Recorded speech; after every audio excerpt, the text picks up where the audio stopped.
ஆதித்தமிழர் விடுதலை இல்லாது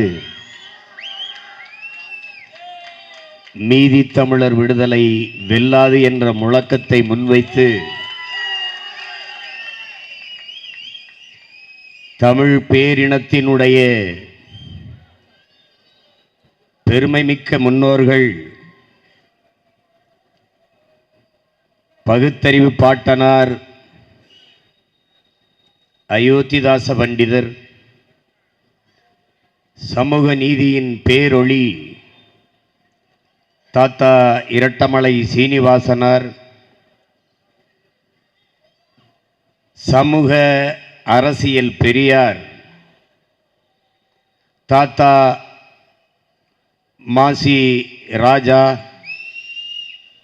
ஆகியோரினுடைய பெரும் புகழை அவர்களினுடைய பேர பிள்ளைகள் போற்றிக் கொண்டிருக்கிறோம்.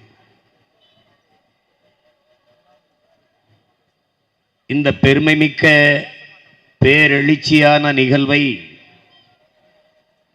நாம் தமிழர் கட்சியும்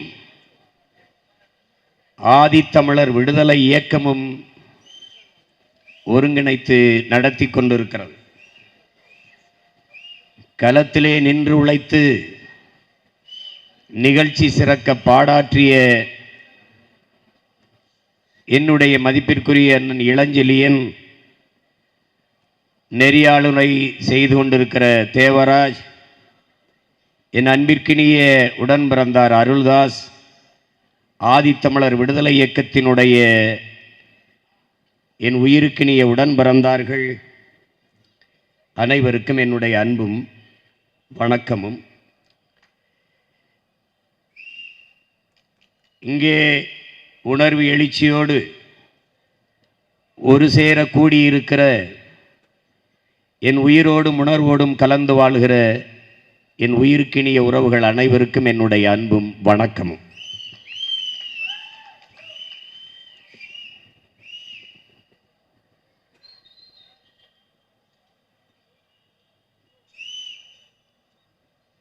ஒவ்வொரு தேசிய இனமும்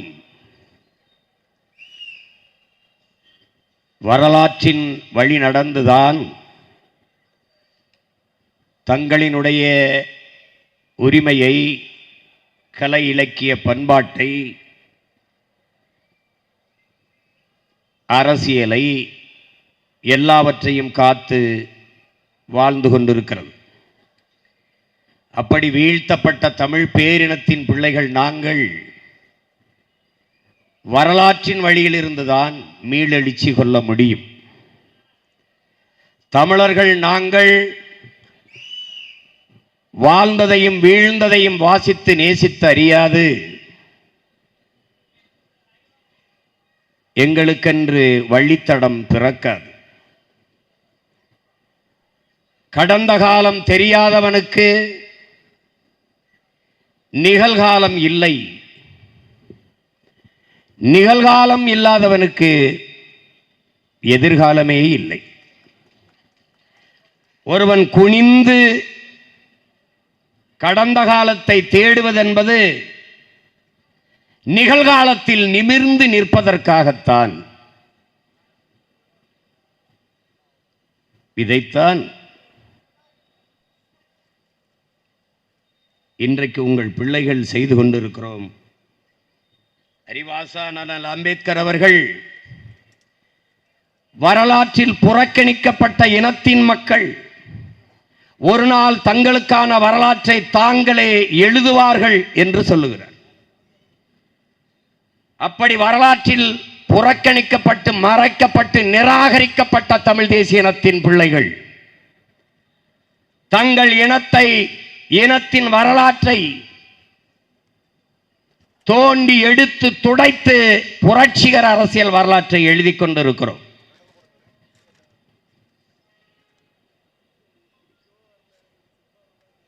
அந்த அரிய பெரும் பணியில் ஒன்றுதான் இன்று எங்கள் மூதாதைகள்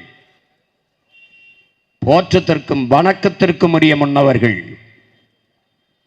தாத்தா பாட்டனார் அயோத்திதாசர் இரட்டமலை சீனிவாசன் தாத்தா MC ராஜா என்கிற மாசி ராஜா போன்ற பெருமக்களின் புகழ் போற்றிக் கொண்டிருக்கிற இந்த நிகழ்வு பேரன்பு மிக்க என் பெற்றோர்களே, இந்த இனத்தின் எதிர்கால நம்பிக்கைகளாக இருக்கிற என்னிடம் இளைய என் தம்பி தங்கைகளை,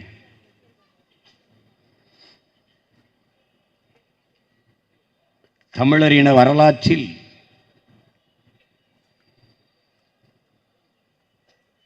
அறிவு மரபு என்பது நீண்ட நெடிய தொடர்பை கொண்டது, வரலாற்று தடத்தை கொண்டது. அதிலே ஒரு நூற்றாண்டுக்கு முன்பே தமிழ் பேரினத்தினுடைய அரசியல், இலக்கியம், சமயம், தத்துவம், மொழி, வரலாறு, பண்பாடு போன்ற தலங்களில் தன்னுடைய ஆளுமையை செலுத்திய பெருந்தகைதான் நம்முடைய பகுத்தறிவு பாட்டனார் அயோத்திதாச பண்டிதர் அவர்கள். தமிழ் அறிவு மரபினுடைய நீட்சியாக, அதன் தொடர்ச்சியாக வந்தவர் நம்முடைய பாட்டனார்.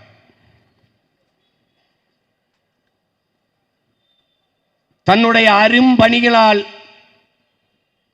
அந்த அறிவுத்தலத்தை செழுமைப்படுத்தி நவீனப்படுத்திய பெருமக்களில் நம் பாட்டனார் அயோத்திதாசரும் ஒருவர். அவர் பங்கேற்றாத, அவர் கால் பதிக்காத தடங்கள் கிடையாது.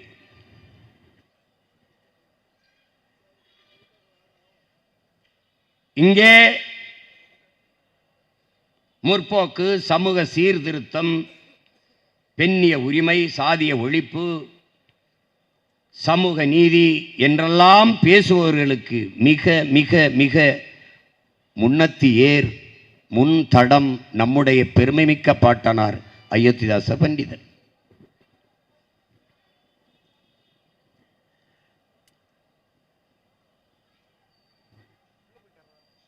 இந்து மதத்தில் பற்றுக்கொண்டவராக இருந்து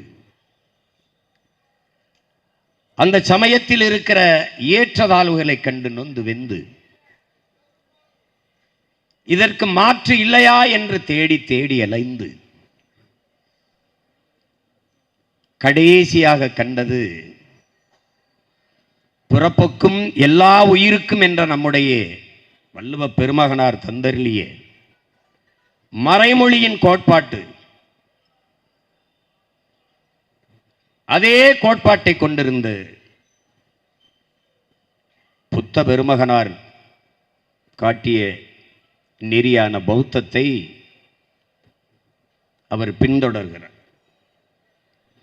அங்குதான் பெண்களுக்கான கல்வி, மானுடர்களுக்கான சமநிலை அங்குதான் இருக்கிறது என்பதை உணர்ந்து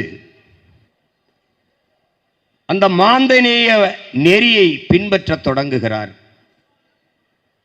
அப்படியே ஏற்காது மண்ணுக்கு ஏற்ற பௌத்தம் என்ற அடிப்படையில் தமிழ் பௌத்தத்தை இங்கே தோற்றுவிக்கிறார். அந்த கொள்கை கோட்பாட்டை சாதிய இழிவு, தீண்டாமை ஒழிப்புக்கு எதிரான பெரும் ஆயுதமாக, கருவியாக நமதருமை பாட்டனார் பயன்படுத்துகிறார்.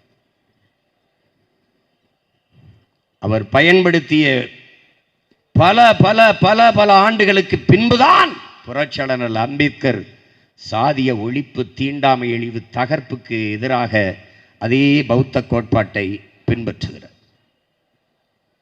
ஆனால் அம்பேத்கருக்கும் முன்னத்தியர் நம்முடைய பாட்டனார் என்கிற பெருமிதமும் திமிரும் தமிழ் இளம் தலைமுறையினருக்கு இருக்க வேண்டும்.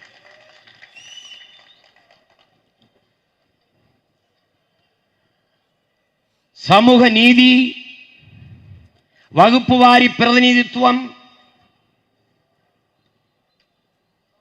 இங்கே சமூக இட ஒதுக்கீடு என்பதிலே நமக்கு உடன்பாடில்லை. இடப்பகிர்வு, இட பங்கீடு என்பதுதான் நம்முடைய கோட்பாடு. அதுவே உறுதியான இறுதியான நிலைப்பாடு. அதிலே நம்முடைய பாட்டனார் அயோத்திதாசர் அவர்கள்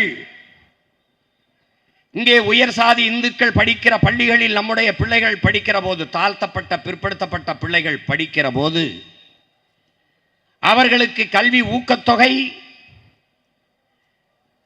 குறைந்த மதிப்பெண் பெற்றாலும் படிப்பதற்கான வாய்ப்பு கிடைக்கிற போது உயர் சாதி இந்துக்களின் பிள்ளைகள் வெறுப்படைகிறார்கள், பொறாமைப்படுகிறார்கள். இவர்களுக்கேன் இந்த சலுகை என்று எரிச்சல் உறுகிறார்கள்.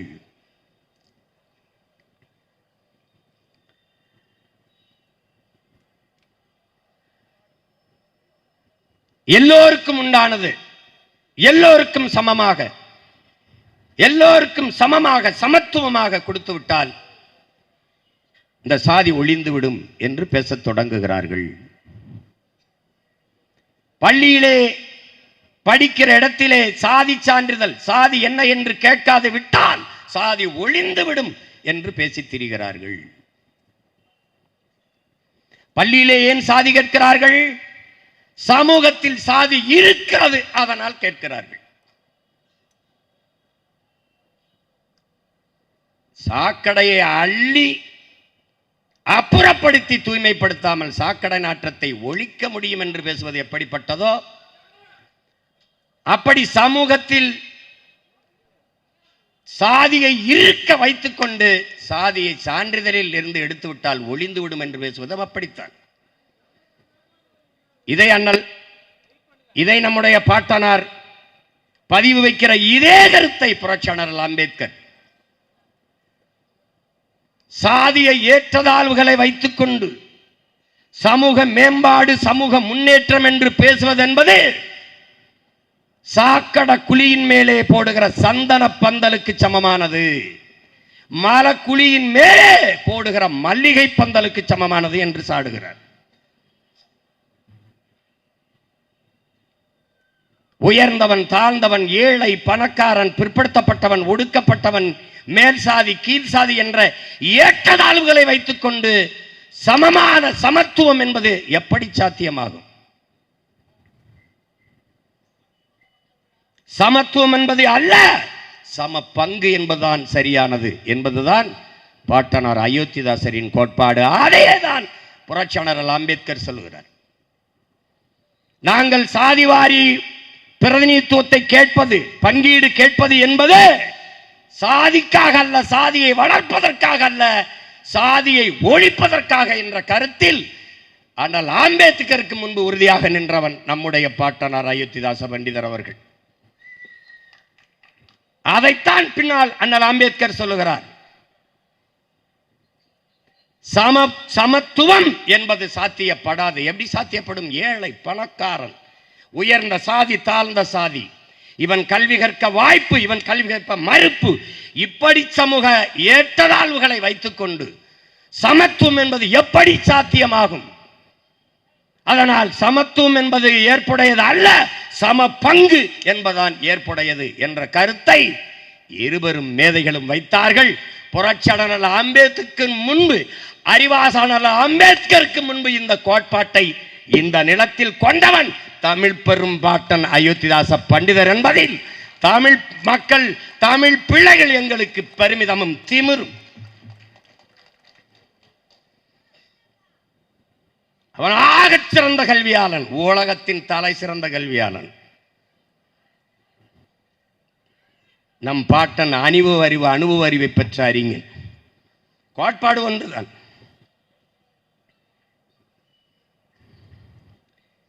அதே நிலையில் தான் இன்றும் நாம் நின்று கொண்டிருக்கிறோம். எல்லாருக்கும் எல்லாம், எல்லாருக்கும் எல்லாம் எப்படி?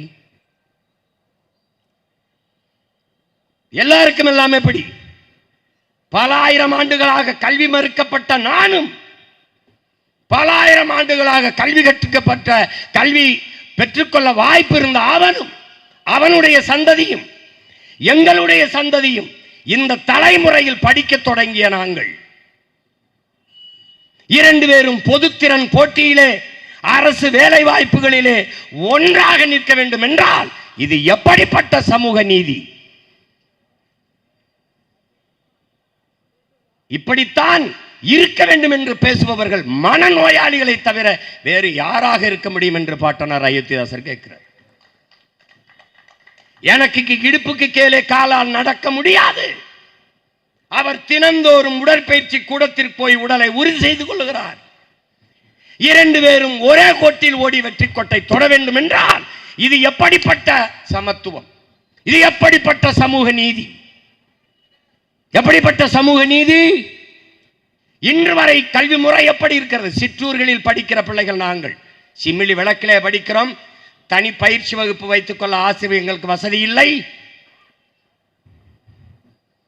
எங்கள் பள்ளிகளில் கழிவறை இல்லை, கரும்பலகை இல்லை, குளிரூட்டி இல்லை, விளையாட்டு திடல் இல்லை, எண்ணற்ற வசதிகள் குறைவு. ஆனால் என் கையிலும் நகர்ப்புறத்தில் படிக்கிற மாணவனின் கையிலும் இருக்கிற பாட புத்தகம் ஒன்று. அவன் தனித்திறன் பயிற்சி எடுத்துக் கொள்கிறான். சிறப்பு வகுப்புகள் நடக்கிறது.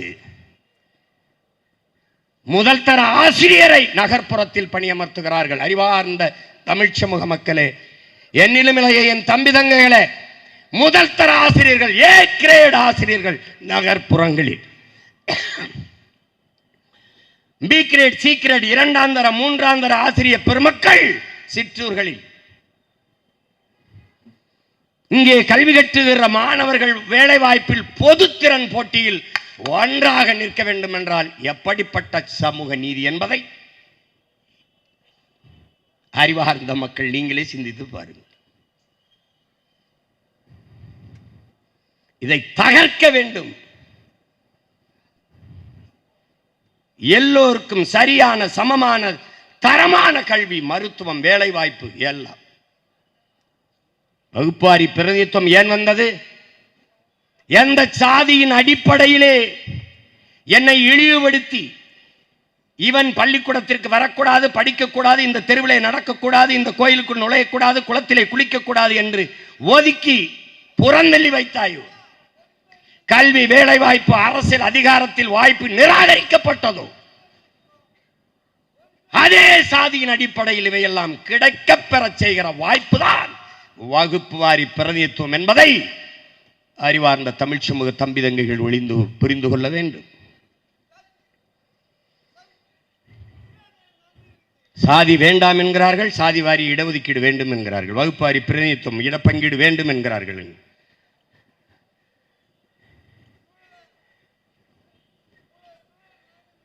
பசின்னா பசி எப்படி போகும்? சாப்பாடு போட்டால் தான் போகும். சாப்பாடு போடணும் இல்லை, அவரவர் பசிக்கேற்ப போடணும். 3 வேளை சாப்பிட்றவனும் ஒரே ஒரு வேளை சாப்பிட்றவனும் ஒரே மாதிரி உணவுன்னா அவன் கூடுதலாக ஒரு கை போடணும். அப்படிதான், அதுதான் சமூக நீதி.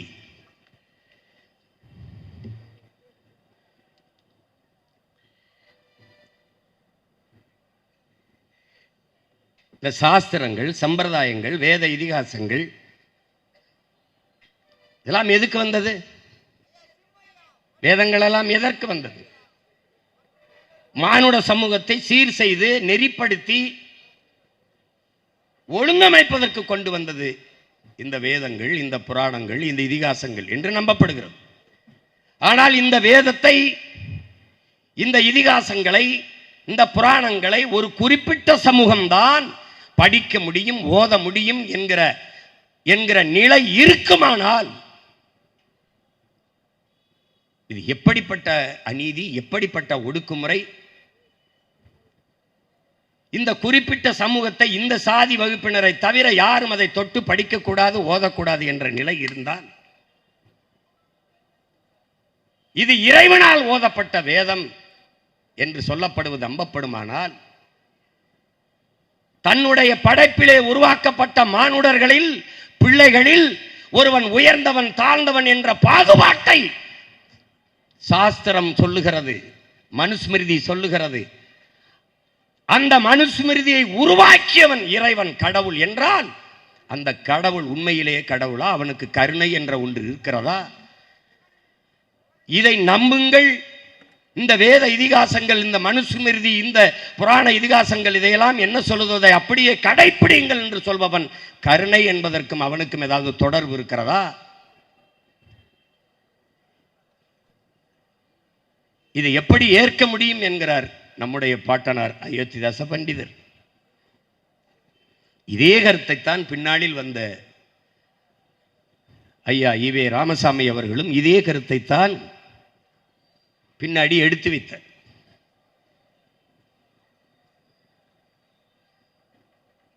அப்ப இந்த நிலத்தில் பகுத்தறிவு, முற்போக்கு, கடவுள் மறுப்பு, இறை மறுப்பு, இதற்கெல்லாம் ஆதி சிந்தனையாளன் நம்முடைய பாட்டனார் அயோத்தியாச பண்டிதர் என்பதை அறிவார்ந்த பெருமக்கள், என் அன்பு தம்பி தங்கைகள் புரிந்து கொள்ள வேண்டும்.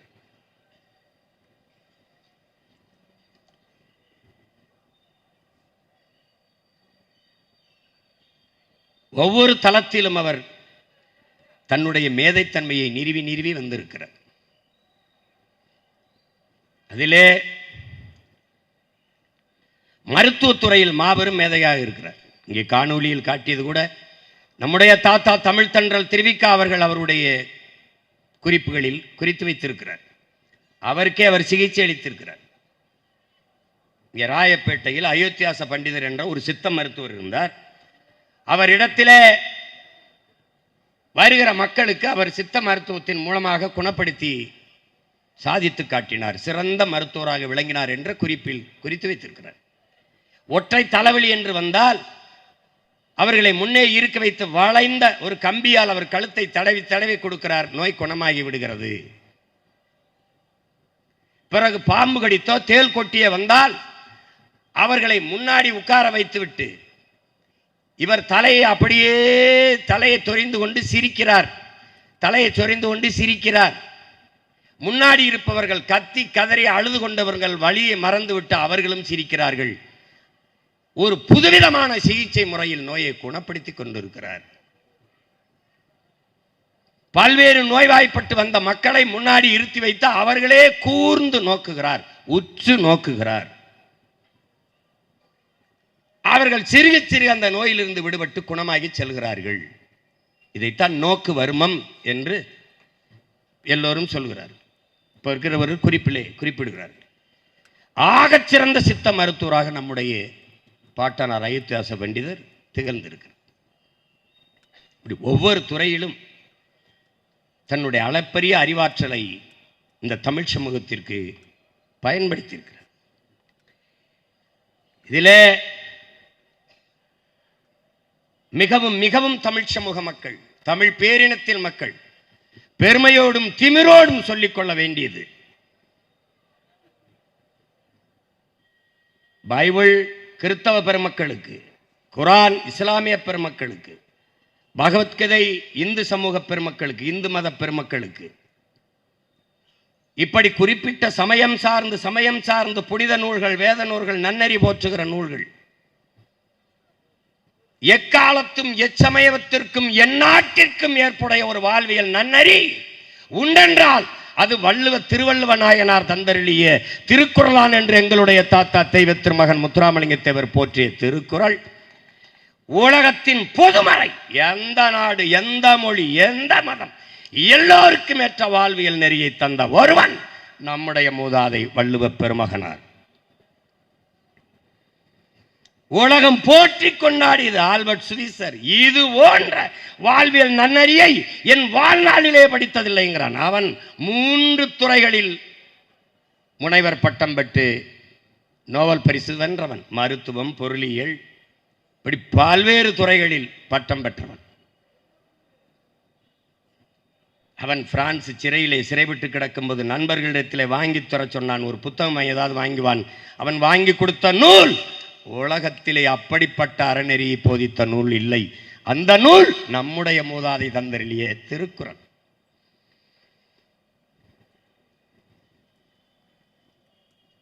லியோ டால்ஸ்டாயும்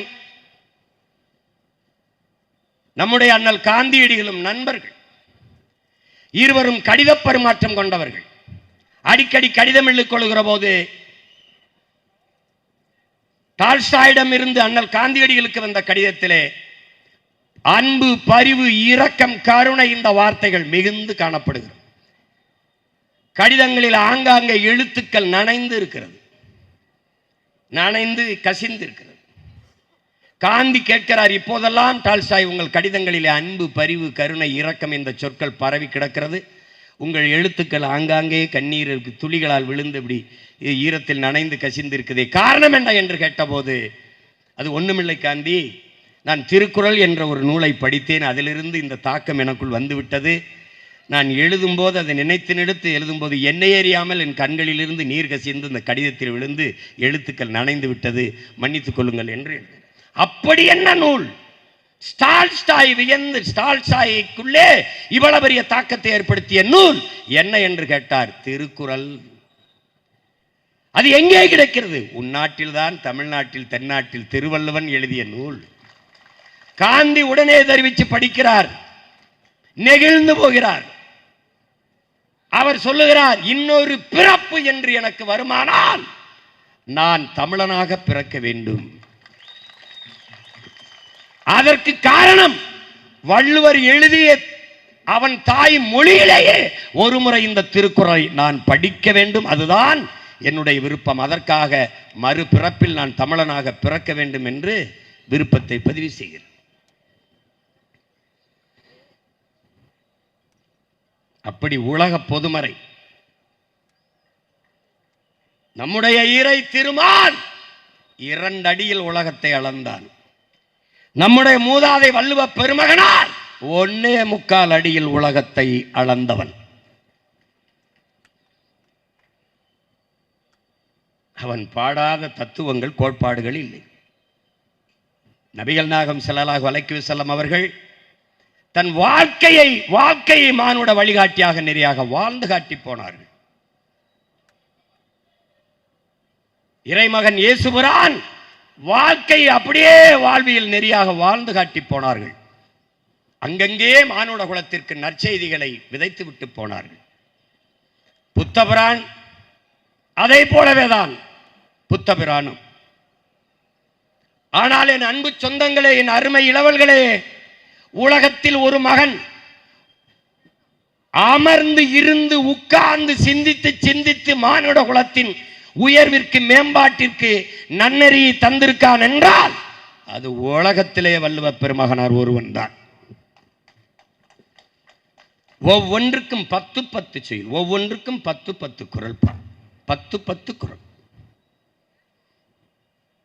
உழுதுண்டு வாழ்வாரை வாழ்வார், மற்றெல்லாம் தொழுதுண்டு பின் செல்பவர். அதோட நிறுத்தியிருக்கலாம். இல்லை, சுழன்று மேற்பின்னது உலகம், அதனால் உழந்தும் உளறி தலை. உழுவார் உலகிற்காணி அக்தாற்றாது எழுவாரை எல்லாம் பொறுத்து. இருந்தோம்பி இல்வாழ்வதெல்லாம் விருந்தோம்பி வேளாண்மை செய்தர் பொருட்டு. உழுவார் உலகிற்காணி அக்தாற்றாது எழுவாரை எல்லாம் பொறுத்து. இப்படி ஒவ்வொன்றுக்கும் திரும்ப திரும்ப திரும்ப உழவினார் கைமடங்கின் இல்லை, விளைவதும் விட்டேம் என்பார்க்கும் நிலை. திரும்ப திரும்ப வலியுறுத்தி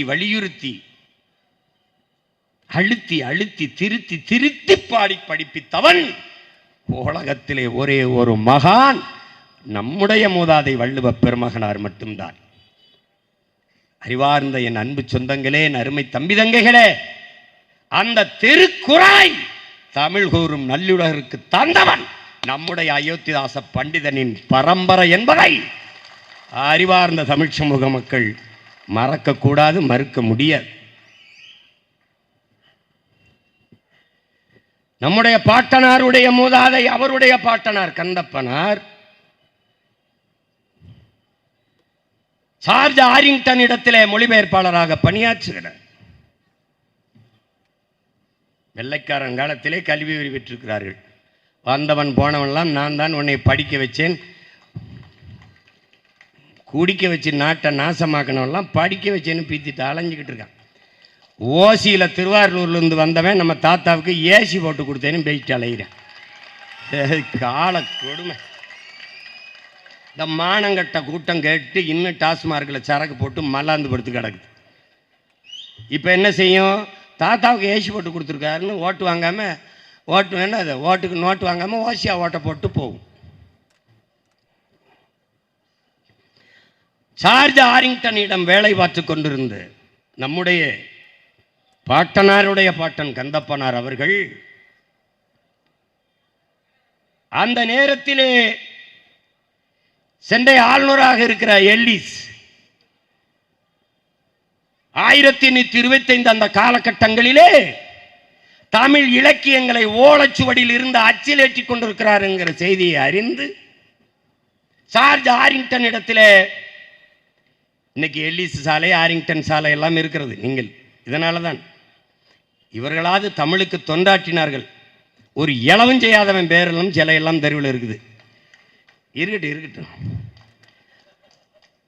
அவரிடத்திலே சொல்லி தன்னிடத்திலே இருந்த ஓலைச் சுவடிகளை கொண்டு போய் ஜார்ஜ் ஆரிங்டன் இடத்திலே கொடுத்து, இது எங்கள் மூதாதைகளின் சொத்து, எங்கள் பரம்பரை சொத்து, அதை நான் பாதுகாத்து வைத்திருந்தேன், இதை உங்கள் நண்பர் எல்லிஸிடம் கொடுத்து கொஞ்சம் அச்சில் ஏற்ற சொல்லுங்கள் என்று கொடுக்கிறார். கொடுத்த நூல் திருக்குறளின் மூலம், திருவள்ளுவர் மாலை, நாலடி 400 என்ற 3 நூல்களை கொண்ட ஓலை சுவடிகளை கொடுக்கிறார். 18ஆம் நூற்றாண்டிலே என்னரும் தம்பி தங்கையிலே அதை ஹாரிங்டன் போய் எல்லிஸ்ட கொடுக்க, எல்லிஸுக்கு ஏற்கனவே இருந்த தமிழ் பற்றின் காரணமாக அதை பார்க்கிறார். இந்த நூலி அச்சிலேற்ற வேண்டியனுடைய தன்மையை, அதனுடைய தேவையை உணர்ந்து கொண்ட அவர் தன்னிடத்திலே பணியாற்றி கொண்டிருந்த தமிழ் புலவர் தாண்டவராயன் முதலியாரிடத்திலும் தன்னுடைய மேலாளர் முத்துச்சாமி பிள்ளையிடத்திலும் கொடுத்து இதில் அச்சில் ஏற்றுங்கள் என்று கொடுக்கிறார். அங்கேயும் 2 தமிழர்கள் இருந்து நம்முடைய தாத்தாக்கள் பாட்டன்கள் உழைத்து இதை அச்சிலேற்றி 1831 தமிழ் கூறும் நல்லுலகிற்கு தருகிறார்கள். அறிவார்ந்த தமிழ் சமூக மக்கள் புரிந்து கொள்ள வேண்டும். அன்றுதான் தமிழ் திருக்குறள் அச்சில் ஏறுகிறது. நம்முடைய தாத்தா மறைமலை அடிகள் அவர்கள் தனித்தமிழ் அடிகளார் சொல்கிறார், 70 ஆண்டுகளுக்கு முன்பு வரை தமிழன் எவனும் திருக்குறளை படிக்கவே இல்லை. வருத்தத்தோடு சொல்கிறார், தமிழனுக்கான வேதம், தமிழன் பின்பற்றி இருக்க வேண்டிய தத்துவம் திருக்குறளா தாண்டா இருந்திருக்கணும். அதை செய்யல, தவறவிட்டான். எதையோ படித்தான். என தன்னிடத்தில் இருப்பதை விட அடுத்தவனிடத்தில் இருப்பது உயர்ந்தது என்ற சிந்தனை கொண்ட இனத்தின் மக்கள் உலக பெரும் தத்துவ கோட்பாட்டை வாசிக்கல, நேசிக்கல. அதற்கப்புறம் அச்சில் கிடைத்து இன்று நம்ம படிச்சுக்கிட்டு இன்னைக்கு எல்லாரும் பொழிப்புரை, விளக்க உரை எல்லாம் எழுதி கொண்டு, உங்களுக்கு புரியுதுன்னு நினைக்கிறேன். அவ்வளவு பெரிய திருக்குறள் இன்று இருக்கிறது என்றால்,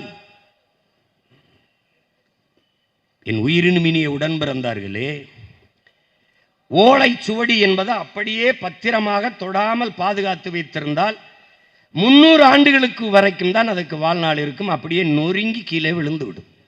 தொட்டால் அப்படி மாவுமாமா போயிடும். நம்முடைய மூதாதை வள்ளுவ பெருமகனார் என்றைக்கு அதை எழுதியிருக்க முடியும்? என்றைக்கு எழுதியிருப்பார்? ஒரு கணிப்பு தான், 2000 ஆண்டுகள் என்ற ஒரு கணிப்பு. யாரும் வள்ளுவனுடைய தாய்க்கு பிரசவம் பார்த்தவன் யாரும் இங்கு இல்லை. வள்ளுவர் எழுதும் போது பக்கத்தில் இருந்து பார்த்தவன் எவனும் இங்கு இல்லை.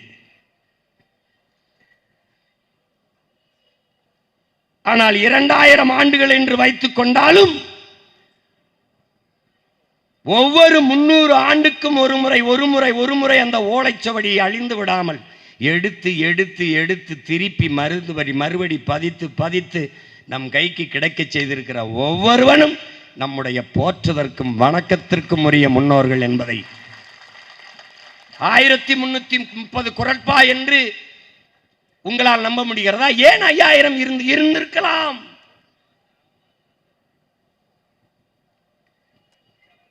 பல குறள்கள் அழிந்திருக்கலாம், மறைந்திருக்கலாம், நொறுங்கி போயிருக்கலாம், இவர்களால் மறைக்கப்பட்டிருக்கலாம். கையில் கிடைத்தது இவ்வளவுதான்.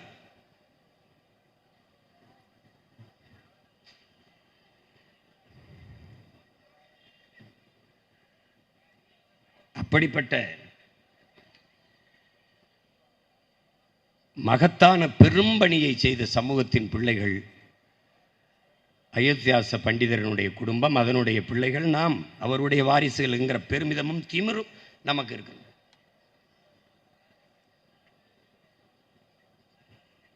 ஒரு பைசா தமிழன் என்கிற ஒரு இதழை தொடங்குகிறார். முதல் நிலை, இடைநிலை, கடைநிலை என்ற ஏற்றதாழ்வு தெரியாது. நீதி, நேர்மை, சரியான பாதை இவற்றை காட்ட வேண்டும் மக்களுக்கு என்பதற்காக நான் ஒரு பைசா தமிழன் என்ற இதழை தொடங்கினேன். பாட்டனார் சொன்னதுதான். அது என்ன சொல்றார்? தமிழ் மனம் பரவ வேண்டும் என்று எண்ணுகிற தமிழர்கள் எல்லோரும் இதில் கையெழுத்திட்டு ஆதரவு தர வேண்டும் என்று அந்த இதழை தொடங்குகிறார். ஒரு பைசா தமிழன், அதாவது பின்னாடி தமிழன் என்று நீண்ட நாள் அந்த இதழ் தொடர்ந்து நடந்து வந்து, அப்படிப்பட்ட முழுக்க முழுக்க நம்முடைய பாட்டனார்கள், நம்முடைய தாத்தாக்கள் வரலாற்றை எல்லாம் எடுத்து பேசுவது என்பது ஒரு மணி நேரத்திற்குள் சுருக்கி அடக்கி வைக்கும். அது பேசி முடிக்க முடியாது. இந்த விதை, இந்த கருத்துக்கள், யார் அயோத்திதாச பண்டிதர், யார் ரெட்டமலை, யார் MC ராஜா என்கிற மாசி ராஜா என்கிற தேடலை என்னிலும் இளைய என் பிள்ளைகளுக்கு, வருங்கால தமிழ் தலைமுறை தம்பி தங்கைகளுக்கு ஊட்டினால் அதுவே இந்த கூட்டத்தினுடைய சிறப்பு. தேடுங்கள், தேடுங்கள், நம் முன்னவர்களை தேடுங்கள், அறிவை தேடி ஓடுங்கள், நாளைய வரலாறு உங்கள் நிழலை தேடி ஓடி வரும் என்கிறார் அறிவாசான் அண்ணல் அம்பேத்கர். அப்படி அறிவை தேடி ஓடுங்கள், என்னிலும் இளைய என் தம்பி தங்கைகளை ஓடுங்கள். நம்முடைய தாத்தா ரெட்டமலை சீனிவாசனார் அவர்கள்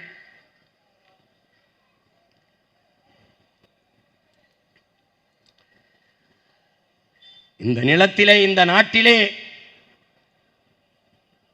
தொல்குடி தமிழ் பறையர்கள் தான். தொல்குடி மக்கள் தமிழ் பறையர்கள் தான். அவர்கள் தங்களுடைய சமூகத்தினுடைய, தங்கள் இனத்தினுடைய மாண்பை உணர்ந்து கொண்டாலே எதிரிகள் பயந்து நடுங்குவார்கள். அறத்திலும் வீரத்திலும் சிறந்த அடையாளங்களாக வாழ்ந்தவர்கள் பறையர்கள், ஆட்சியாளர்கள் அவர்கள். பறையர் என்ற சொல் இழி சொல் என்று கருதி பயந்து அஞ்சி சாதிய இழிவு, தீண்டாமை, கொடுமைக்கு ஆட்பட்டு வாழாது வீரத்தோடு நிமிர்ந்து சாதிய இழிவை ஒழித்து மறுமலர்ச்சி ஏற்படுவதற்கு அரும்பாட ஆட்ட வேண்டும் என்றால் நம்முடைய தாத்தா ரெட்டமலை சீனிவாசனின் வாழ்க்கை வரலாறு ஒரு வழித்தடம் என்பதை என் தம்பி தங்கைகள் புரிந்து கொள்ள வேண்டும். 1860 இங்கே காணொளியில் காட்டப்பட்டது போல செங்கல்பட்டு மாவட்டத்திலே பிறந்து கல்வி கற்க தடை, தீண்டாமை, கொடுமை, சாதிய இழிவு. கோவையிலே படிக்கிற போது 400 பேர்களில் 10 பேர் தான் பிற சமூகத்தினர். 400 பேர் முழுக்க 10 பேரை தவிர மீதி எல்லாம் பிராமணர்கள். அவர்களுக்கு அருகிலே அவர்களோடு உட்கார்ந்து கல்வி கற்க முடியாது சூழல், இறுக்கம், சாதிய கொடுமை, கடுமை.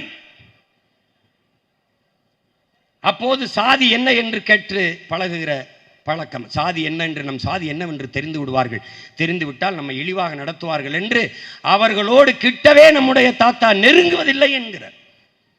பள்ளிக்கூடம் கூடிய பிறகு போவேன், பள்ளிக்கூடம் முடிக்கிற மணி அடித்து உடனே வேக வேகமாக நடந்து சென்று விடுவேன். எல்லோரும் விளையாடுவார்கள் திடலில், அவர்களோடு சேர்ந்து விளையாட வேண்டும் என்று எனக்கு பேரார்வம் இருக்கும். ஆனால் அவர்களோடு சேர்ந்து விளையாட முடியாத அந்த நேரம் மனது தாங்க முடியாத வலியை கொடுக்கும் என்கிறார். தாத்தா தாங்கி நின்ற வலியில் பிறந்த பிள்ளைகள் நாம். அந்த வலியை ஒழிக்க நாம் இன்று போராடுகிறோம். அதற்கு நம்மிடத்திலே இருக்கிற ஒரே கருவி நாங்கள் தமிழர்கள் என்கிற நிமிர்வுதான்.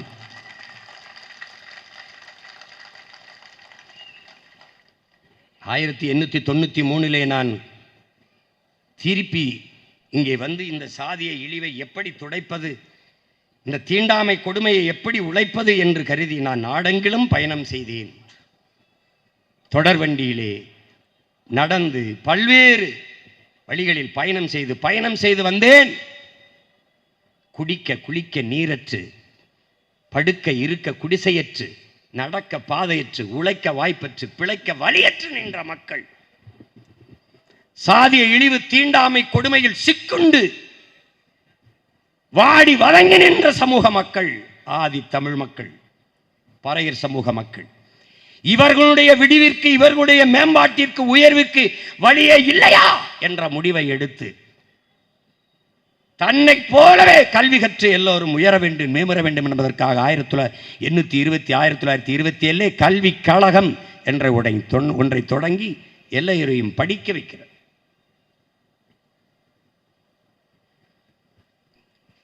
தம்பி குறிப்பிட்டது போல, துரைமுருகன் குறிப்பிட்டது போல, அம்பேத்கருக்கு முன்பே நம்முடைய தாத்தாலாம் கல்வி அறிவு பெற்றுட்டார். அவருக்கு வட்டமேசை அனைத்து கட்சி மாநாடு வட்டமேசைக்கு கூப்பிடுகிற போது அண்ணல் அம்பேத்கரும் அவரும் சமமாக 2 பேரும் இந்தியாவிலிருந்து தாழ்த்தப்பட்ட மக்களின் பிரதிநிதிகளை சென்ற 2 பேர். ஒருவர் அறிவாசான அண்ணல் அம்பேத்கர், இன்னொருடைய நம்ம அருமை தாத்தா ரட்டமலை சீனிவாசனார். 2 முறை 1928 1929 2 ஆண்டுகளும் நானும் அண்ணல் அம்பேத்கரும் போய் நகமும் சதையும் போல நின்று தாழ்த்தப்பட்ட பிற்படுத்தப்பட்ட மக்களின் உயர்வுக்காக அங்கே உழைத்தோம், பேசினோம் என்கிறார். பிறகு 1930 அண்ணல் அம்பேத்கர் மட்டும் தனியாக சென்றார் என்று 2 அரிய பெரும் மேதைகளும் போராடிதான் இன்றைக்கு தனி தொகுதிகள் இதெல்லாம் பெற்றுக் கொடுத்தது. இந்த உரிமையெல்லாம் பெற்றுக் கொடுத்தது அண்ணல் அம்பேத்கரை போற்றுகிறோம். அதே நேரம் நம்முடைய தாத்தாக்கள் பாட்டனாரும் போற்றப்பட வேண்டும் என்பதை மறக்கிறோம்.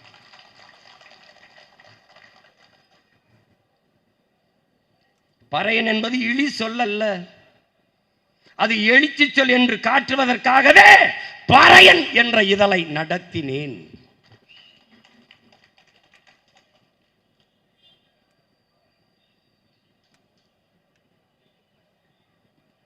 அவர்தான் நமக்கு கற்பிக்கிறார். எந்த சொல் உன் மீது இழி சொல் என்று சுமத்தப்படுகிறதோ அந்த சொல்லை நீ எழுச்சி சொல்லாக மாற்றாத வரை உனக்கு உயர்வில்லை, விடுதலை இல்லைங்கிற இந்த வர்ணாசிரம தர்ம கோட்பாடு, பிறப்பின் அடிப்படையில் பேதம் கற்பிக்கிற இந்த கோட்பாடு, இதற்கு மாற்றாக ஒரு கோட்பாட்டை நீ உருவாக்கி கொள்ள வேண்டும்.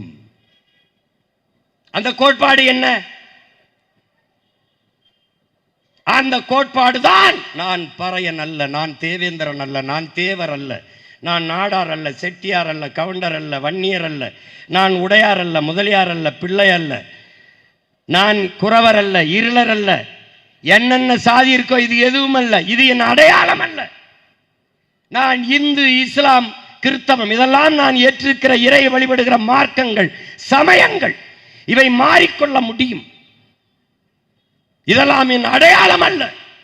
ஆனால் பிறப்பிலிருந்து இறப்பு வரை மாற்ற முடியாத, மாற முடியாத ஒரே அடையாளம் நான் தமிழன் என்பதுதான்.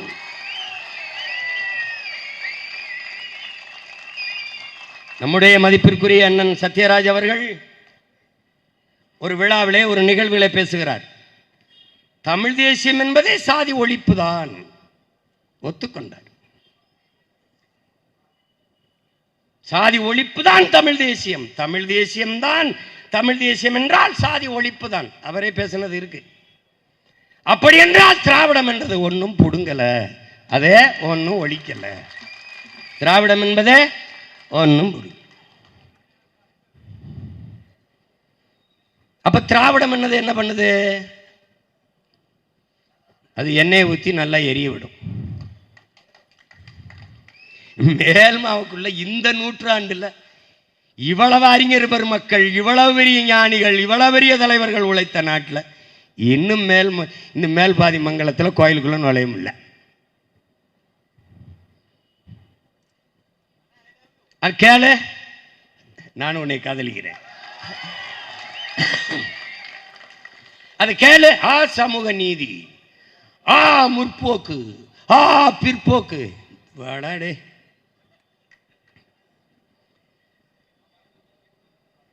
அந்த மாற்று கோட்பாடு தான்,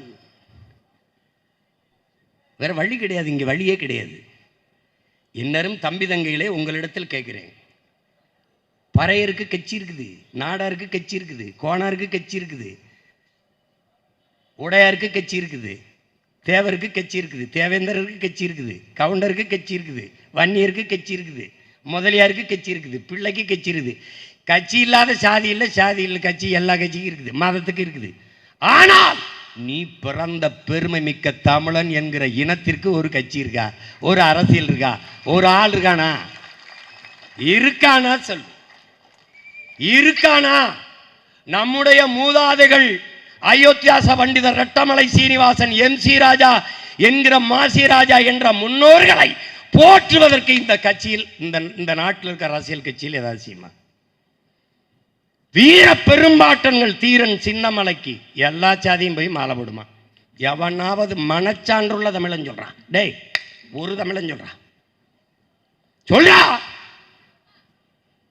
வெள்ளைக்காரனை வாளும் வேலும் வைத்து விரக்கடித்த மறவன் பூலித்தேவனுக்கு எல்லா சாதிக்காரனும் போடுவானடா? போடுவானா? போட்டிருக்கானா? தமிழ் பேரினத்தின் பெருமை மிக பெண்ணின் குறியீடுறா. மாதர்குலம் போற்றி போற்றி போற்றி வணங்க வேண்டிய பெருமாட்டியடா நம்முடைய வீர பெருமாட்டி வேலு நாச்சியார் அவர்கள். ஆண் மன்னர்கள் எல்லாம் தோற்றாண்டா நம் இனத்தின் வரலாற்றிலே. பூலித்தேவன், மருதுபாண்டி, அழகு முத்துக்கோன், தீரன் சின்னமலை நம் பாட்டனெல்லாம் போரிட்டு மாண்டார்கள். ஆனால் களத்திலே போரிட்டு வென்ற ஒரே மரத்தி நம் பாட்டி வேலுநாச்சியார் மட்டும்தான்டா. இந்திய போராட்ட வரலாற்றிலே இந்த பெருநிலத்திலே துணை கண்டத்திலே ஒரே ஒரு பெண்மகள் தான்டா. எல்லாரும் தோற்றாண்டா. அவளுக்கு எல்லாரும் மாலை போட்டு பார்த்திருக்கியாடா? அவளுக்கு சிவகங்கை அரண்மனை கிட்ட மரப்பாச்சி திண்டி பொம்மை இருக்கு. அதை வேற எங்கேயாவது சில பார்த்திருக்கியா?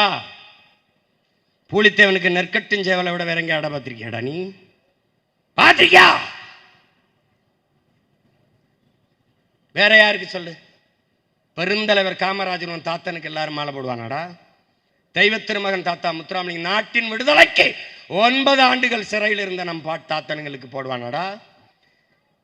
செக்கை இழுத்த மரவன் ஒருத்தருக்கண்டா நம்ம பாட்டேன். பணக்காரன்டா, பிறப்பால் பணக்காரன். சொத்தம்பட்டையும் வித்து நாட்டு விடுதலைக்கு செலவு பண்ண நம்முடைய பாட்டன் வாவு சிதம்பரனாருக்கு எல்லா சாதிக்காரன மாலை போட்டு வணங்கி பார்த்திருக்கியாடா?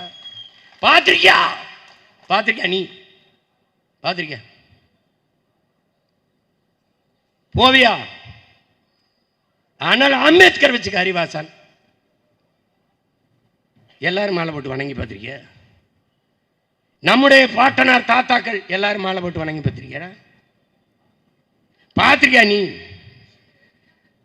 பெரும்பிடுகு முத்தரையன் நமக்கு ஒரு பாட்டன் இருக்காடா, சுவரன் மாறன் நம்முடைய பாட்டன். எல்லாரும் மாலை போட்டு வணங்கி பார்த்திருக்கியாடா? இல்லடா. அதான்டா இங்க இருக்கிற அரசியல். பெரும்பிடுகா முத்தரையில் 2 பேரை போய் மாலை போட விடுவான்டா. தீரன் சின்னமலையா கவுண்டரில் 2 பேர் போடு. முத்துராமலிங்க தவிர இங்கே அந்த மருதுபாண்டியா அது கண்டுக்கிறது இல்லை. வேலுநாச்சியாரா சுத்தமாக இல்லை. காமராஜரா நாடாரில் 4 பேர் போவான்டா. அதுவும் போனா போவான் இல்லை. இது யாருடைய வேலை? திராவிடன். ஆனால் போற்றுவதற்கும் வணக்கத்திற்கும் உடைய நம் இன முன்னோர்கள் எல்லாரையும் மாலையிட்டு வணங்குகிற ஒரே மகன் நான் ஒருத்தன் தான்டா இந்த நாட்டில் இருக்கு.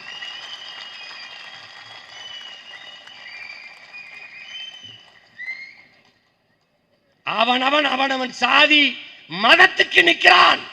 நான் பிறந்த பெருமை மிக்க தமிழன் என்கிற தேசிய இனத்திற்கு நிற்கிறோம்டா. நாங்கள் தமிழர்கள் என்ற திமிரோடு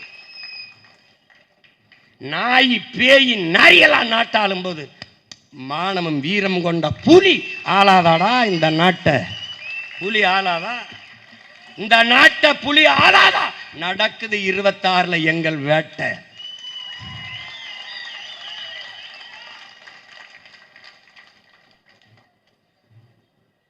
நீ காசு வாங்காம போடு ஓட்ட.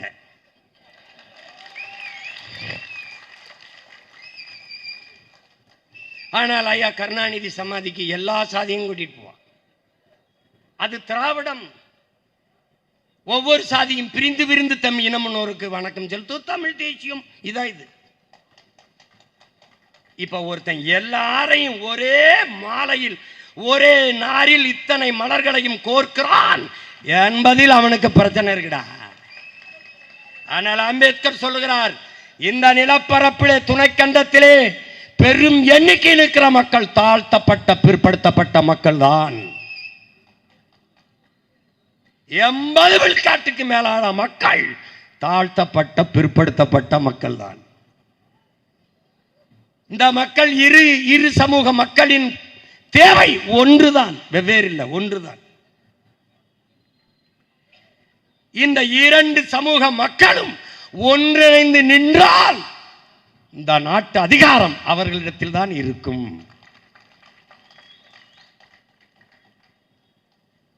ஆனால் இவர்கள் நிற்பதில்லை. அதுதான் கெடுவாய்ப்பு.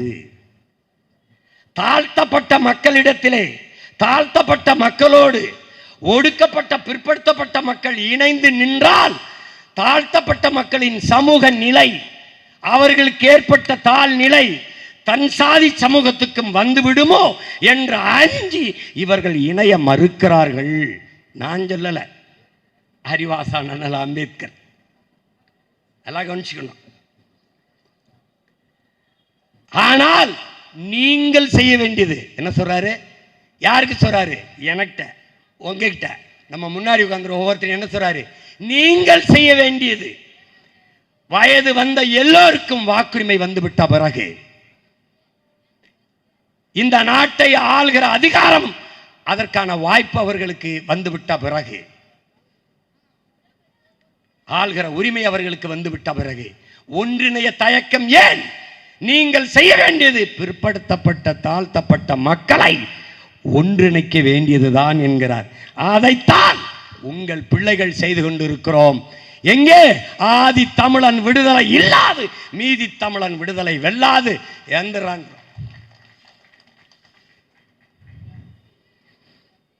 இது மேம்போக்காக கட்டிடத்தின் அடித்தளத்தை வலுவாக கட்டாமல் மேற்கூரையை எவ்வளவு அழகாக வேய்ந்தும் எவ்வளவு அழகாக கட்டியும் பயனில்லை என் உடன் பிறந்தார்களே. கட்டிடத்தின் அடித்தளத்தை வலுவாக கட்ட வேண்டும் என்றால் ஆதி தமிழர் விடுதலை பெற்று மேம்பட்டு கல்வி, அரசியல், வேலை வாய்ப்பு எல்லாவற்றிலும் உயராது தமிழ் சமூகம் உயராது. உன் ஆதி சிவன் யார்? நீ மதித்து வணங்குகிற இறை சிவன் யார்? சிவன் யார்? சிவனை மதித்து வணங்குகிறாய், அவன் பரம்பரையை மிதித்து ஒதுக்குகிறாய். இதுதான் இங்க நடந்த கொடுமை. வள்ளுவன் தன்னை உலகினுக்கே தந்து வான் புகழ் கொண்ட தமிழ்நாடுங்கிறான் பெரும்பாவளன் பாட்டன் பாரதி. அந்த வள்ளுவன் வழிவந்த பரம்பரையை பறையன் என்று தாழ்த்தி வீழ்த்தி சுகம் காணுகிறாய். இதாண்டா கொடுமை, இதாண்டா கொடுமை. இதை தகர்க்க யாரால் முடியும்? தமிழ் பேரினத்தின் பெருந்தீ பிரபாகரன் என்ற பெரும் நெருப்பால் முடியும். அவனுடைய மகன் சீமான், அவனுடைய பிள்ளைகள், அவன் உயிர் தம்பி தங்கைகளால் தான் இதை சாத்தியப்படுத்த முடியும். இதையெல்லாம் பேசினால் போலி தமிழ் தேசியவாதிகள் என்பார்கள். யார்? நம்மை போலி தமிழ் தேசியர்கள் என்று சொல்பவர்கள் யார்? சில கூலி திராவிடர்கள்.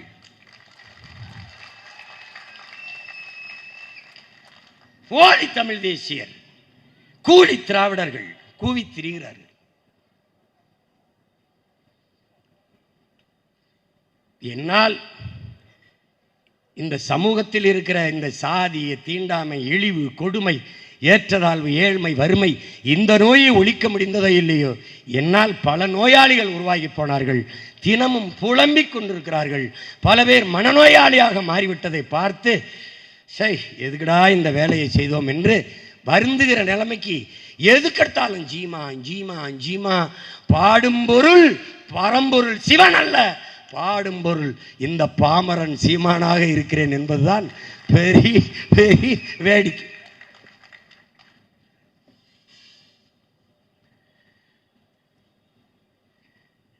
நம்முடைய தாத்தா மாசி ராஜா அவர்கள் உலகத்தின் தலை சிறந்த மனிதர்களில் ஒருவர். நான் சொல்லல, வெள்ளக்கார துறைகளே, வெள்ளக்கார ஆளுநர்களே பாராட்டுகிறார்கள். நம்முடைய பாட்டனார், நம்முடைய தாத்தா அயோத்தியாச பண்டிதர் அவர்களுக்கு, நம்முடைய தாத்தா ரெட்டமலை சீனிவாசன் அவர்களுக்கு ஒடுக்கப்பட்ட மக்கள், தாழ்த்தப்பட்ட மக்களின் உயர்வுக்கு மேம்பாட்டுக்கு ஆற்றிய அரிய தொண்டை பார்த்து அவருக்கு 1926 ராவ் சாஹிப் என்கிற பட்டத்தையும், பிறகு 1930 திவான் பகதூர் என்ற ராவ் பகதூர் என்ற பட்டத்தையும், பிறகு 1936 திவான் பகதூர் என்ற பட்டத்தையும் கொடுத்து வெள்ளையர் அரசு பெருமைப்படுத்தியது. அறிவார்ந்த தமிழ் சமூக தம்பிதங்கைகள், அடுத்த மாபெரும் அடையாளமும் ஆளுமமாக இருக்கிறது நம்முடைய தாத்தா மாசி ராஜா அவர்கள். சிறந்த கல்வியாளர், ஆசிரியர். படிக்கவில்லை என்ற நிலையில் படிப்பிக்கிற இடத்திற்கு உயர்ந்த ஆசிரியர் பெருமகன். கற்பித்தலில் தனித்திறன் கொண்ட ஆற்றலாளர். இனிய மொழி, எளிய வார்த்தைகள், எளிய பேரன்பு கொண்டு மாணவர்களை நடத்துகிற, சுடு சொல் இல்லாது, கடுஞ்சொல் இல்லாது, இன்சொல்லால் மாணவர்களை நடத்துகிற, கடும் பயிற்சியும் எளிய முறையில் கற்றுக் கொடுத்து ஊட்டி புகட்டுகிற பேராற்றல் கொண்ட பெருந்தகையாக நம்முடைய தாத்தா மாசி ராஜா அவர்கள் இருந்தார். பிறகு சென்னையிலே சாரணர் NSS சாரணர் இயக்கம் என்ற ஒன்றை தோற்றுவித்த பெருந்தகையாக நம்முடைய தாத்தா மாசி ராஜா அவர்கள் இருந்திருக்கிறார். சென்னையில் தொடங்கி அதை தமிழ்நாடெங்கும் பொதுமைப்படுத்துவதற்கு மிகுந்த ஈடுபாட்டோடு உழைத்து அந்த சாரணர் இயக்கத்தை கொண்டு போய் சேர்த்திருக்கிறார். 1924 இந்தியாவிலிருந்து முதன் முதலாக இந்த நாட்டிலே பொதுப்பணி தொடர்பான அந்த அரசாணை கூட்டத்திற்கு அழைக்கப்பட்ட மகன் நம்முடைய தாத்தா மாசி ராஜா அவர்கள்தான். அந்த கூட்டத்திலே பங்கேற்று அவர் எடுத்து வைத்த கருத்தில்தான் இந்த நிலப்பரப்பில் தாழ்த்தப்பட்ட பிற்படுத்தப்பட்ட மக்கள் அவர்கள் சுமந்திருக்கிற இழிநிலையை உலகத்தாரின் பார்வைக்கு கொண்டு போய் சேர்த்த பெருமகன் நம்முடைய தாத்தா MG ராஜா அவர்கள்தான், மாசி ராஜா அவர்கள்தான். பிறகு வில்லிங்டன் பிரபு அவர்களால் 1919 கௌரவ நீதிபதியாக நியமிக்கப்பட்டு கௌரவ சட்டமன்ற உறுப்பினராக அனுப்பப்பட்டு அங்கு தொடர்ச்சியாக 21, 25, 26 இந்த காலகட்டங்களில் தொடர்ச்சியாக சட்டசபையிலே இருந்து மக்கள் பணியாற்றிய மகத்தான தலைவர். நீதிபதியாக இருக்கிற போது நீதி தவறாமல் உண்மையும் நேர்மையுமாக எப்படி ஒரு நீதிபதி இருக்க வேண்டும் என்பதற்கு முன்மாதிரியாக வாழ்ந்து காட்டிய மகான் நம்முடைய தாத்தா மாசி ராஜா அவர்கள் என்பதை தமிழ் இளம் தம்பிதங்கையினர் மறந்துவிடக்கூடாது. ஒரு குறிப்பிட்ட நேரத்திற்குள் இந்த 3 பெரும் ஆளுமைகளை எடுத்து வச்சு பேசி முடிப்பது என்பது மிகப்பெரிய சவால். பாட்டனார் அயோத்திதாசரே ஒரு மேடை கொடுத்திருக்க வேண்டும். தாத்தா ரெட்டமலை சீனிவாசனுக்கு 1 மணி நேரம் கொடுத்திருக்க வேண்டும் குறைந்தது. தாத்தா மாசி ராஜா அவர்களுக்கு கொடுத்திருக்க வேண்டும். 3 பேரையும் சேர்த்து பேச என்று என்னுடைய திறமைக்கு ஒரு சவால் போல விட்டீர்கள். நேரம் வேறு போய்கொண்டிருக்கிறது. ஆனாலும் என் அன்பு பிள்ளைகள், நம்முடைய தாத்தாக்கள் பாட்டனார்களை தேடி தேடி நீங்கள் படித்து அறிய வேண்டும். வரலாற்றில் தெளிவு பெறாத எந்த இனமும் எழுச்சி பெறாது. வரலாற்றை படிக்க முடியாதவன் வரலாற்றை படைக்க முடியாது. நாம் நம்மின வரலாற்றை படைத்தால் தான் நமக்கான வரலாற்றை படைக்க முடியும்.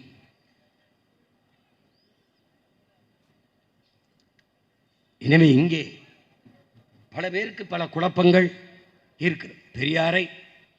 பெரியாரை கன்னடர் என்று சொல்கிறார்கள், அவரை தமிழர் என்று ஏற்க மாட்டேன் என்கிறார்கள் என்ற குற்றச்சாட்டை நம் மீது வைக்கிறார்கள். பெரியார் ஒருபோதும் தன்னை தமிழர் என்று சொல்லிக் கொண்டதே இல்லை. அவரே சொல்கிறார் நான் கன்னடர் என்று. கன்னடரை கர்நாடர் என்று சொல்லாது, கருப்பை கருப்பென்று சொல்லாமல் வெளுப்பு என்று எப்படி சொல்வீர்கள்? கன்னடரை கன்னடராக ஏற்பதில் உங்களுக்கு என்ன பிரச்சனை? பெரியாரை கன்னடர் என்கிறார்கள். அண்ணல் அம்பேத்கரை நாளை மராட்டியர் என்பார்கள். அண்ணல் அம்பேத்கரை மராட்டியர் என்றுதான் நாங்கள் சொல்கிறோம். மராட்டியர் என்றுதான் நாங்கள் ஏற்கிறோம். பிறகு இவ்வளவு காலம் அவரை அறிவாசானை பின்பற்றுவது நாங்கள் தமிழர் என்றல்ல, மராட்டியர் என்றுதான். அவருடைய கோட்பாடுகள் மகத்தானது, மானுட சமூகத்தின் உயர்விற்கு மேம்பாட்டுக்கானது. அதை வாசித்து நேசித்து அறிந்ததால் அந்த தடத்தை அந்த வழியை நாங்கள் பின்பற்றுகிறோம். அவ்வளவுதான். விண்ணூர்தியில் பறக்கிறோம். தமிழன் கண்டுபிடித்தான் என்றல்ல, வெள்ளைக்காரன் கண்டுபிடித்தான், ஆல்பர்ட் ரைட் வில்பர் ரைட் 2 பேரும் கண்டுபிடித்தார்கள் என்பது தெரிந்துதான் பறக்கிறோம். ஊசி போடுகிறோம். தமிழர்கள் கண்டுபிடித்தார்கள் என்றல்ல, வெள்ளைக்காரர்கள் கண்டுபிடித்தார்கள் என்றுதான். ஆனால் போட்டால் பிழைக்க முடியுது, வலி போகுது, நோய் தீருது, போடுறோம். உலகெங்கும் சரியானதை ஏற்கிறோம், தவறானதை தவிர்க்கிறோம்.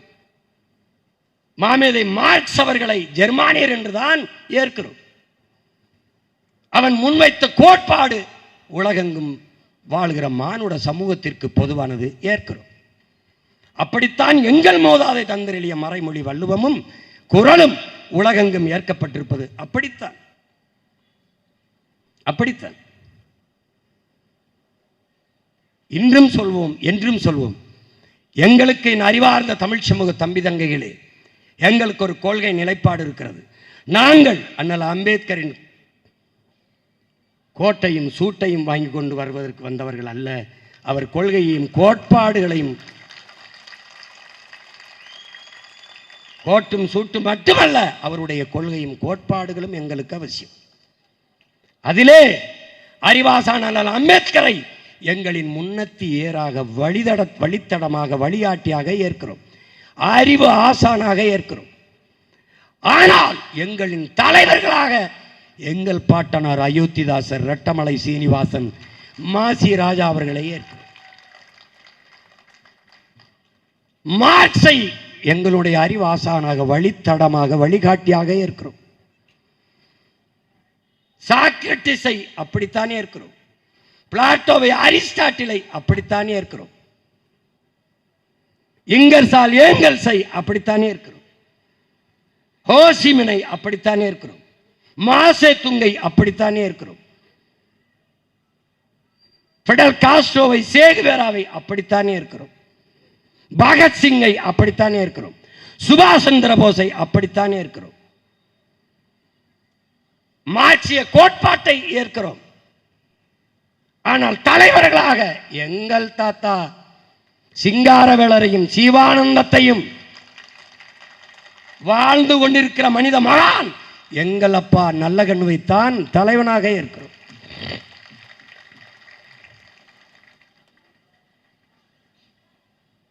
சுபாஷ் சந்திர போஸை மான தமிழ் மக்கள், வீரத்தமிழ் பிள்ளைகள் வழிகாட்டியாக முன்னத்தியராக ஏற்கிறோம். பகத்சிங்கை அப்படித்தான் ஏற்கிறோம். ஆனால் தலைவனாக எங்கள் உயிர் தலைவன் மேதகுவே பிரபாகரன் அவர்களைத்தான் ஏற்கிறோம்.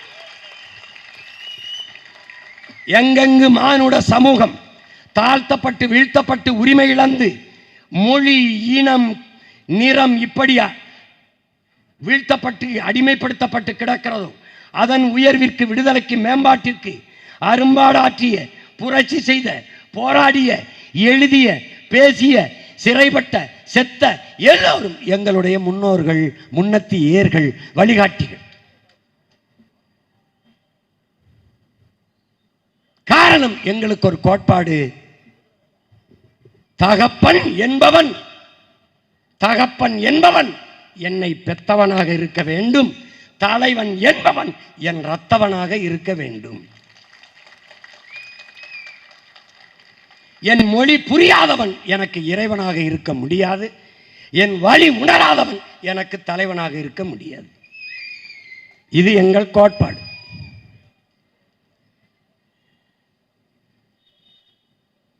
தகப்பனையும் தலைவனையும் கடன் வாங்க முடியாது. தன்மானமிக்க தமிழ் பிள்ளைகளே, கடன் வாங்க முடியாது. அதிலும் இங்க பெரிய ஒரு இது இருக்குது. மார்க்ஸ், அண்ணல் அம்பேத்கர், நடுவால் ஐயா ஈவே ராமசாமி. நடுவால இந்த ஒப்பீடு எப்படிப்பட்டது? அண்ணல் அம்பேத்கரோட, மாமேதை மார்க்ஸோட ஐயா பெரியார் அவர்களை, ஐயா ஈவே ராமசாமி அவர்களை எப்படி ஒப்பிடுகிறீர்கள்? ஒருவன் 2000 ஆண்டுகளில் இப்படி ஒருவன் தோன்றியதே இல்லை, இப்படி ஒரு சிந்தனையாளன் தோன்றியதில்லை, இனி தோன்றப் போவதும் இல்லை என்று தோன்றியவன் மார்க்ஸ். இழப்பதற்கு ஒன்றுமில்லை, அடைவதற்கு ஒரு பொன்னுலகம் இருக்கிறது என்று முழக்கத்தை முன்வைத்து உழைக்கும் மக்களை ஒன்று திரட்டினார்.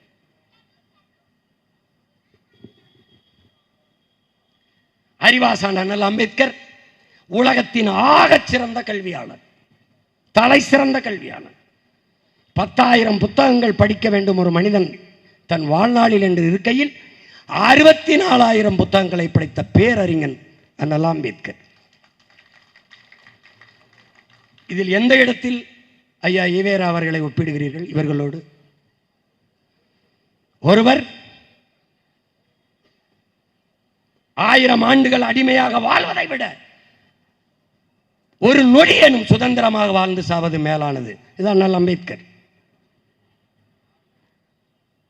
நம்முடைய தாத்தா ஈழத்துக்காந்தி தந்தை செல்வா வந்து உதவி கேட்கிற போது, ஆதரவு கேட்கும் போது, ஐயா ஈவேரா அவர்கள் நானே ஒரு அடிமை, இன்னொரு அடிமைக்கு எப்படி உதவுவது என்று சொல்கிறார்.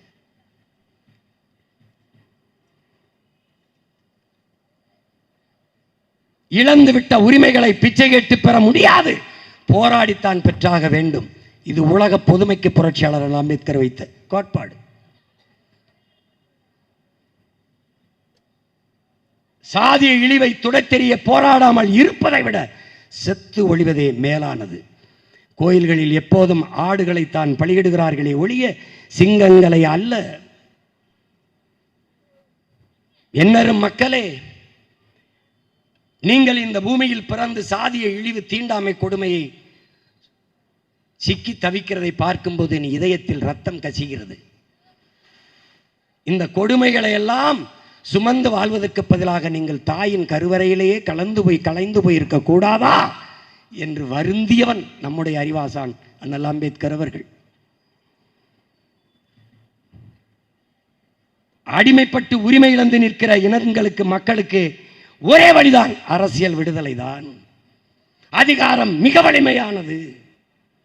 அனைத்து துன்பப்பூட்டுகளுக்குமான சாவி ஆட்சி அதிகாரம் மட்டுமே. இது அண்ணல் அம்பேத்கர். அரசியல் விடுதலை தான் அண்ணல் அம்பேத்கர். ஐயா ஈவேரா அவர்கள் அரசியல் அயோக்கியர்களின் புகழாடம், அரசியல் அயோக்கியர்களின் புகலிடம். வாக்கு வலிமை மிக்க ஆயுதம். மதிப்புமிக்க நம் உரிமையை சில ரொட்டி துண்டுகளுக்காக விற்பதென்பது அவமானகரமானது. அண்ணல் அம்பேத்கர் வலிமை மிக்க ஆயுதம் அண்ணல் அம்பேத்கருக்கு. ஐயா ஈவேராவுக்கு ஓட்டு பொறுக்கிகள். இதில் எந்த கோட்பாட்டில் பொருத்துகிறீர்கள்? எந்த கோட்பாட்டில்? எந்த கோட்பாட்டில்? அவர் சிந்தித்தது, பேசியது, எழுதியது எல்லாம் தமிழ் பேரினத்திற்கு எதிரானது.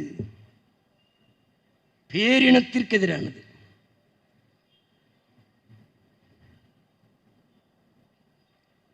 இது எந்த இடத்தில் பொருத்துகிறீர்கள்? பிராமணர்கள், பார்ப்பனர்கள், நம்மில் கீழ்சாதி மக்கள், நம்மில் கீழ்சாதி மக்கள், கிறிஸ்தவர்கள், இஸ்லாமியர்கள் நமக்கு எதிரி. இந்த நமக்கு யார்? இந்த நமக்குல யாரா இருக்கிறார்? பிராமணர் எதிரி. நம்மில் கீழான மக்கள், உங்களில் கீழான மக்கள் யார் யார்?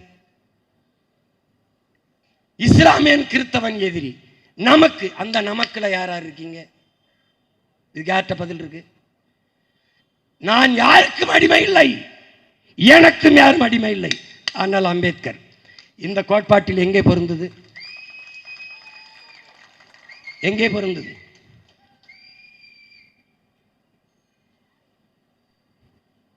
சும்மா சொல்லிட வேண்டியது, வாய்க்கு வந்ததெல்லாம் அப்படியே சொல்லிட வேண்டியது. இந்த நிலத்தில் இருக்கிற தமிழ் பேரினத்தின் பெருமை மிக அடையாளங்களை எல்லாம் ஈவே ராமசாமி ஐயாவினுடைய முதுகுக்கு பின்னாடி மறைத்தவர்கள் திராவிட திருவாளர்கள். இப்போது இப்படி தள்ளிவிட்டு ஒவ்வொரு அடையாளமாக தமிழ் இளம் தலைமுறைக்கு அடையாளம் காட்டிக் கொண்டிருக்கிற பிள்ளைகள் தமிழ் தேசிய பிள்ளைகள். இப்படித்தான் எல்லாம் திட்டமிட்டு அறிவார்ந்த தம்பி தங்கைகளே, ஒரு மானுட இனம், ஒரு மனித குழு எப்படி கூட்டம் கூட்டமாக வாழும் நீங்கள் படிக்காததா? 2 ஏக்கரில் தான் வாழுமா? குறைந்தது 2000, 200, 300, 400, 1100 ஏக்கர் நிலப்பரப்பில் தான் வாழ்வார்கள். ஆனால் கீழடியிலே வெறும் 2 ஏக்கர் நிலத்தை தோண்டிவிட்டு இது தமிழர் நாகரிகம் இல்லை, திராவிட நாகரிகம் இல்லை, இந்திய பண்பாடு, என்ன நீங்க பட்டிமன்றம் நடத்திக்கிட்டு இருக்க? என்னது? இந்திய அரசு அங்கீகரிக்கணும். ஏன் அது அங்கீகரிக்கணும்? இது ஏன் நாகரிகம்? அவன் என்னடா சொல்றது இவன் தான் எனக்கு அப்பன்னு? அவன் யார் சொல்றது இவன் தான் என் தாய்ன்னு? எனக்கு தெரியாத பெத்த தாய் தந்தர் எனக்கு தெரியாதாடா? அவன் அங்கீகரிக்கணுமா? எப்படி? பாரதிய ஜனதாவை எதிர்க்குது, பிஜேபி அரசை எதிர்க்குது, சிபிஐ விசாரணை கேட்குது. இது அது உள்துறை அமைச்சர் கீழே தான் இருக்கு, இயங்குது. பாரதிய ஜனதா அரசு கிட்ட கோரிக்கை வைக்குது, சிபிஐ விசாரணை கொடு. சிபிஐ மத்திய அரசை எதுக்குதான்? இன்னும் நம்பிக்கொண்டு திரிகிற பாமர மக்கள், என் இன கூட்டம் இது.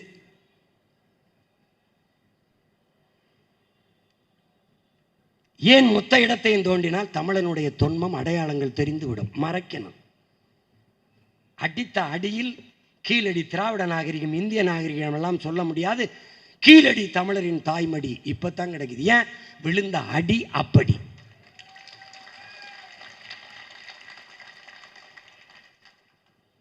விளங்குதுன்னு நினைக்கிறேன். அதனால துணிந்து நிமிர்ந்து தமிழ் தேசிய இன பிள்ளைகள் எழணும். நம்ம பாட்டன் சொல்லியிருப்பாரு திராவிடர் என்று. அதனால உங்க பாட்டன் தான் திராவிடர்னு. திராவிடர்னு அவர் சொன்னது ஒரு மாற்று கோட்பாட்டுக்கு. ஆனால் அதுக்கு பின்னாடி ஒரு பெரிய திருடர் கூட்டம் வந்து பதுங்கும் என்று அவருக்கு தெரிந்திருந்தால், ஒரு பைசா தமிழன் என்று இதழ் தொடங்கியவர் நாங்கள் தமிழர்கள் என்றே முடித்திருப்பார். எல்லோரும் தொடக்கமும் அப்படித்தான் இருந்தது. மொழிஞாயிறு தாத்தா தேவனைய பாவாணரும் திராவிடம் திராவிடம் என்றுதான் பாடி வந்தார். பிறகு திராவிடம் தீது என்று முடித்து விட்டார். வென்று வருவான் திராவிட காலை என்றுதான் புரட்சி பாவலன் தாத்தன் பாரதிதாசன் பாடினான். கடைசியா நறுக்குவோம் பகையின் வேர் நாம் தமிழர், நாம் தமிழர் என்று முறை செய்வாய் என்று முடித்து விட்டார்.